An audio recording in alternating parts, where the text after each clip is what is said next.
I'm Andy, I'm 39 and I'm living with HIV.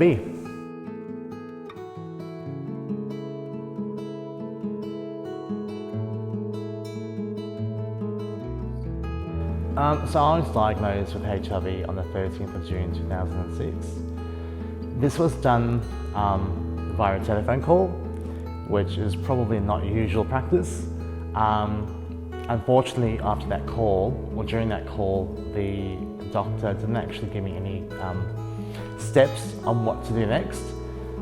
In 2006, this was also, Google was not there. There was, I think, Yahoo, maybe Excise, but the resources were quite limited.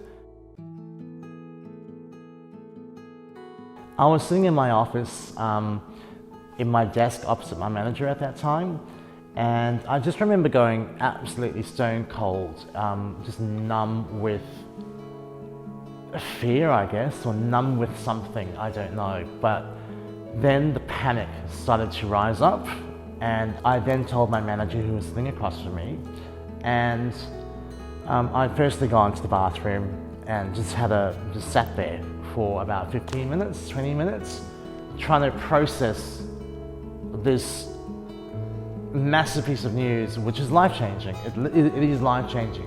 I went back to the desk, and you know, the love that she shared, she pulled me into her meeting room and she gave me a hug, and I was like, okay, well, this is great. Someone's hugging me.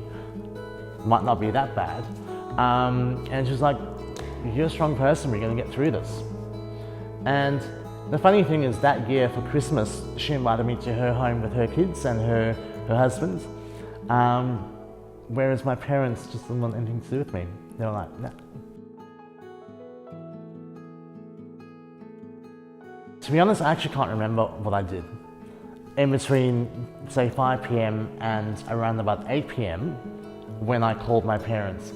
Whether it be I went and, you know, cried in my bedroom, I can't recall.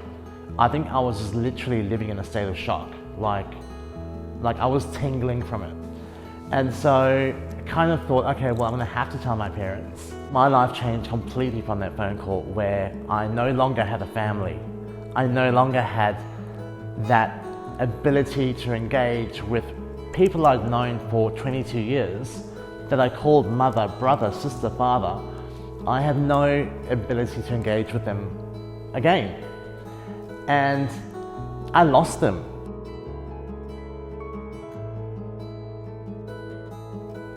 If I wanted support in that moment, it probably would have been, the doctor probably should have given me next steps. What do you do, where do we go from here? Go to a GP.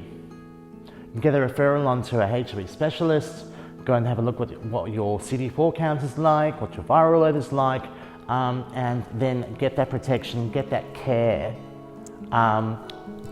managed, and manage your illness going forward.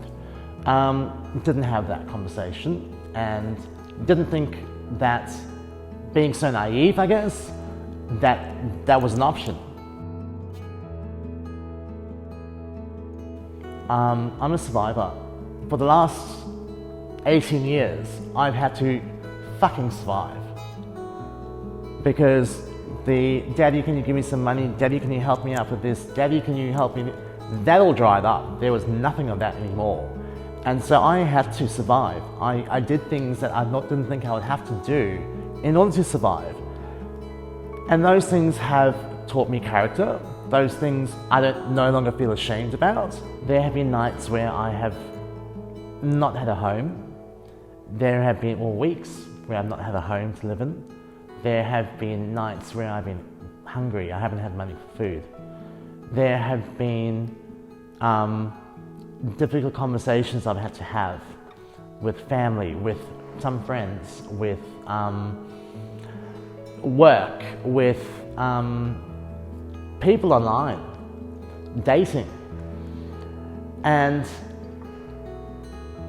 I look at it as being, each and every one of those conversations has built up resilience in some way, in order for me to actually sit here right in front of you and actually be quite happy about the fact that I'm a survivor. I'm still here at 39 years old, having lived with HIV now for 15, 16 years.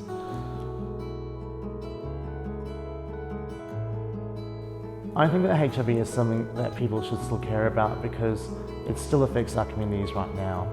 There are still people being discriminated against in their daily functions of life, whether it be work, personal lives, family life, and it's still an issue. HIV still matters.